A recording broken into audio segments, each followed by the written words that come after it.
ਸਤਿ ਸ਼੍ਰੀ ਅਕਾਲ, ਤੁਸੀਂ ਦੇਖ ਰਹੇ ਹੋ ਹਮਦਰਦ ਟੀਵੀ ਤੇ ਮੈਂ ਹਾਂ ਤੁਹਾਡੇ ਨਾਲ ਗੁਰਜੀਤ ਕੌਰ ਲੈ ਕੇ ਹਾਜ਼ਰ ਹਾਂ ਜੀ ਪ੍ਰੋਗਰਾਮ ਖਾਸ ਮੁਲਾਕਾਤ ਤੇ ਅੱਜ ਦੇ ਇਸ ਪ੍ਰੋਗਰਾਮ ਦੇ ਵਿੱਚ ਗੱਲਬਾਤ ਕਰਨ ਜਾ ਰਹੇ ਹਾਂ ਪੋਲਿਟਿਕਸ ਬਾਰੇ ਜਿਵੇਂ ਕਿ ਓਨਟਾਰੀਓ ਦੇ ਵਿੱਚ ਸੂਬਾਈ ਚੋਣਾਂ ਹੋਣ ਜਾ ਰਹੀਆਂ ਨੇ 27 ਫਰਵਰੀ ਨੂੰ ਉਸ ਬਾਰੇ ਗੱਲਬਾਤ ਕਰਨ ਜਾ ਰਹੇ ਹਾਂ ਵੱਖ-ਵੱਖ ਪਾਰਟੀਆਂ ਦੇ ਕੈਂਡੀਡੇਟਸ ਦੇ ਵੱਲੋਂ ਆਪਣਾ ਚੋਣ ਪ੍ਰਚਾਰ ਕੀਤਾ ਜਾ ਰਿਹਾ ਤੇ ਅੱਜ ਸਾਡੇ ਨਾਲ ਸਟੂਡੀਓ ਦੇ ਵਿੱਚ NDP ਦੇ ਇੱਕ ਕੈਂਡੀਡੇਟ ਬ੍ਰੈਂਪਟਨ ਈਸਟ ਤੋਂ ਜੋ ਖੜੇ ਹੋਏ ਨੇ ਮਾਰਟਿਨ ਸਿੰਘ ਉਹ ਸਟੂਡੀਓ ਦੇ ਵਿੱਚ ਮੌਜੂਦ ਨੇ ਉਹਨਾਂ ਦੇ ਨਾਲ ਗੱਲਬਾਤ ਕਰਦੇ ਹਾਂ ਤੇ ਜਾਣਦੇ ਹਾਂ ਕਿ ਉਹਨਾਂ ਦੇ ਵੱਲੋਂ ਬ੍ਰੈਂਪਟਨ ਦੇ ਲਈ ਕੀ ਕੁਝ ਕੀਤਾ ਜਾਵੇਗਾ ਜਦੋਂ ਉਹਨਾਂ ਦੇ ਵੱਲੋਂ ਜਿੱਤ ਹਾਸਲ ਕਰ ਲਈ ਜਾਵੇਗੀ ਤੇ ਹੋਰ ਉਹਨਾਂ ਦੇ ਕੀ ਪਲਾਨਸ ਨੇ ਬ੍ਰੈਂਪਟਨ ਨੂੰ ਸੁਧਾਰਨ ਦੇ ਲਈ ਇਸ ਸਭ ਦੇ ਬਾਰੇ ਤੁਹਾਡੇ ਨਾਲ ਜਾਣਕਾਰੀ ਸਾਂਝੀ ਕਰਦੇ ਹਾਂ ਤੇ ਪ੍ਰੋਗਰਾਮ ਦੀ ਸ਼ੁਰੂਆਤ ਕਰਦੇ ਹਾਂ hello sir how are you ਸਤਿ ਸ਼੍ਰੀ ਅਕਾਲ it's a pleasure to be here How you been doing? Life is treating me very well. Of course, busy. We're out campaigning every single day, but we're getting a fantastic response from the people in Brampton East. They're very pleased to see that we are out on their doorsteps, despite how cold it is. And you also know very well, snowstorms are coming, and so they're happy that we are committed to learning about what their concerns are and what they want to see happen in their riding of Brampton East. Yeah, sure. So first of all, I want to know about how you build your interest in politics. So I've been involved in politics for years, really. With the New Democratic Party, I think it must be almost 3 decades now that I've been involved. And so I started first as a youth activist, and then I was involved at the provincial level, national level, with the executive, worked on policy development. And then, more recently, I had run in politics in Brampton here previously. And 2018 was the last time. So I ran municipally at that time. And part of that area in which I run municipally also covered much of the southern half of the Brampton East riding. And so Brampton East, for that reason, and also the other community work that I do, made sense to be the riding in which I should run today. Yeah. And Martin, there are many parties in the Ontario. Why you chose NDP? So the New Democratic Party, I believe, are the values that appeal to me personally. When we look at the history of the New Democratic Party, the big things in Canada, like healthcare, for example, were originally New Democratic Party ideas. In addition, while people may say that, we don't have a very good record on the economy, if you'll look at historically the per capita rate for balanced budgets, the New Democratic Party actually has the best record. So we are fiscally responsible. We work to take care of people, no matter what their economic level or their diverse background is. And we try to bring fairness to government, really. And so what we look to do when we are in government, which is what we're going to be doing here in Ontario on February 27th, we try to make things more accessible. So if you look, for example, at British Columbia, Saskatchewan, Manitoba, these provinces have a history of New Democratic Party governments, and you have public auto insurance there. We really should bring public auto insurance to Ontario, and so when we form government, we will work to make that a possibility. As you talked about auto insurance is so very much high for the newcomers who got the new license. So what are your plan to tackle with this issue? So auto insurance is not just high for newcomers; it's high for everybody. And unfortunately, there appears to be a kind of postal code discrimination that exists. And with Brampton East in particular, it is extremely high. And so the New Democratic Party has championed this issue for years, really. And when we were vocal on it in the past, we tried coming to the then Liberal government, I believe it was either Dalton McGuinty or Kathleen Wynne, we said, hey, the people of Ontario are suffering with these very much unfair auto insurance rates.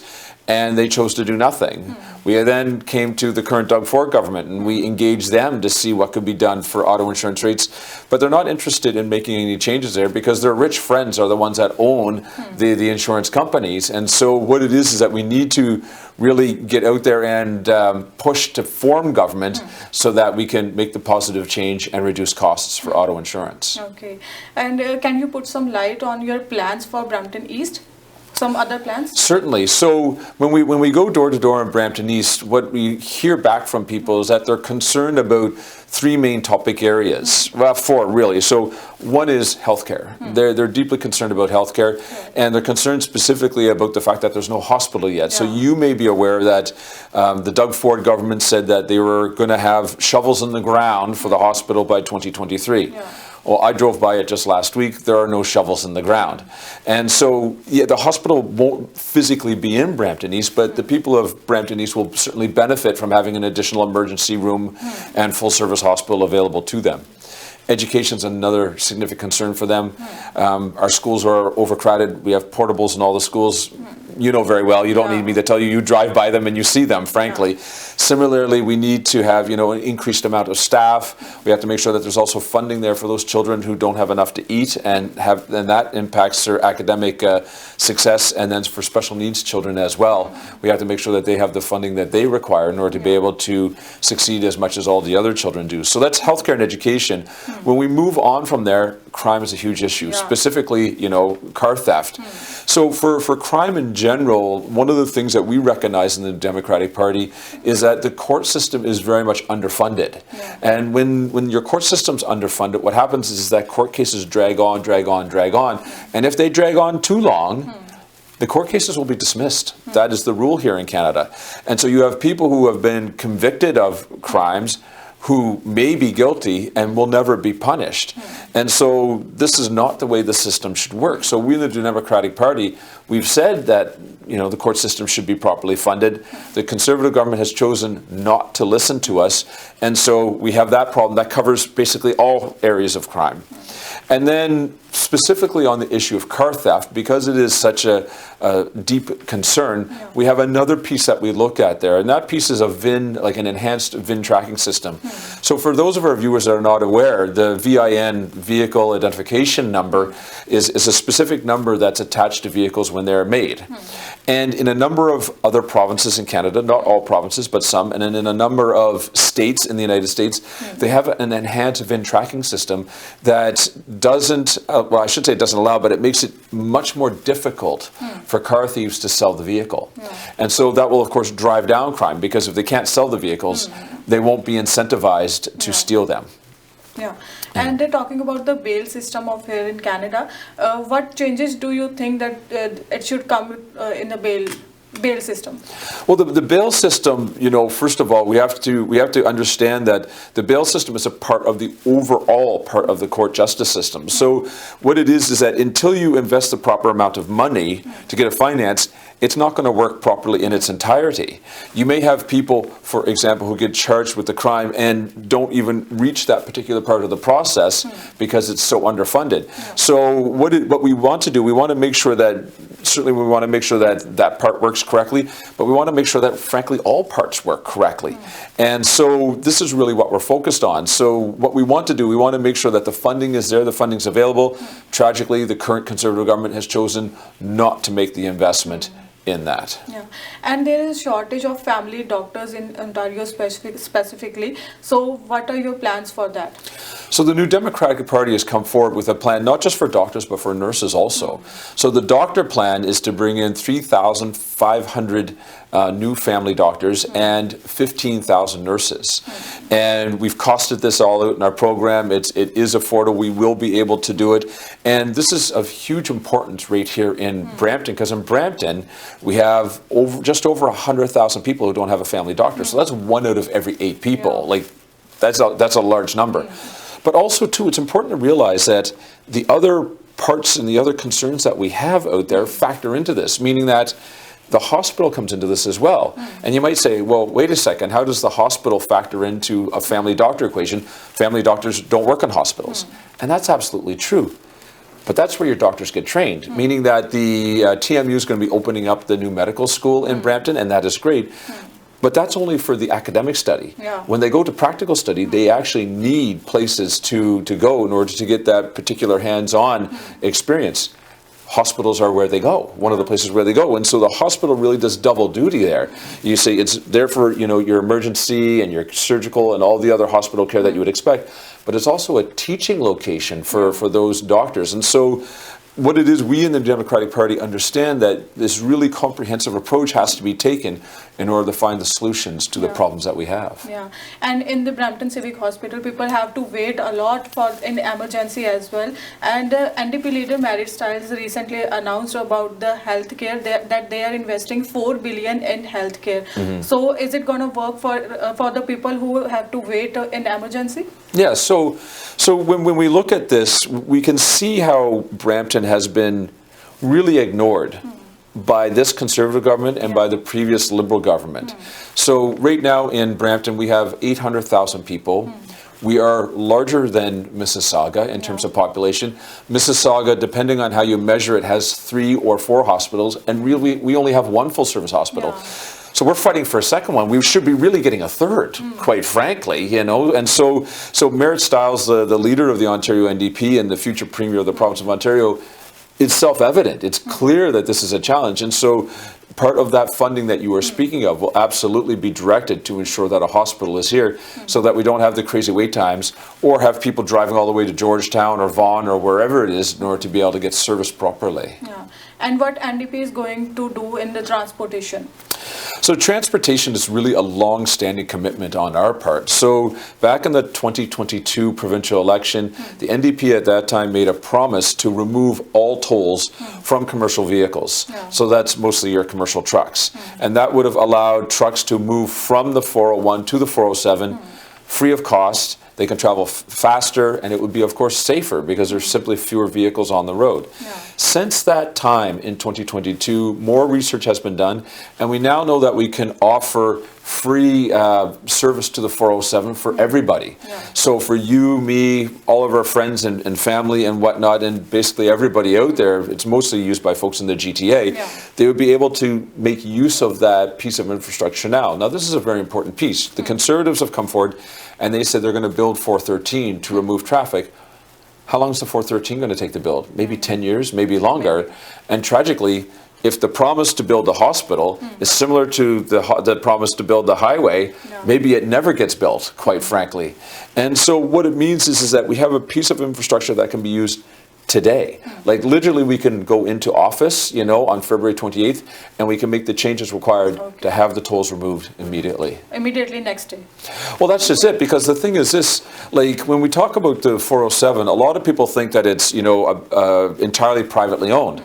Certainly there's a part of the 407 that's privately owned, but much of the 407 still remains in the hands of the government. So for the government-controlled parts of the 407, of course, I mean, we own it. We can choose not to charge tolls on it. That can be done right away. Yeah. And there are so many senior citizens in Brampton. So what are your plans for them? Senior citizens. So for the senior citizens, one of the overriding concerns when we go door to door is healthcare, and so you know, obviously it's the hospital piece, and some work has been done by the municipality to bring long-term care beds and whatnot, and so that represents a very important partnership between the 2 levels of government. We are looking to do that as well. So when we get elected, we'll be looking to work with our partners at both the federal and the municipal level to bring in, you know, services for seniors that are required.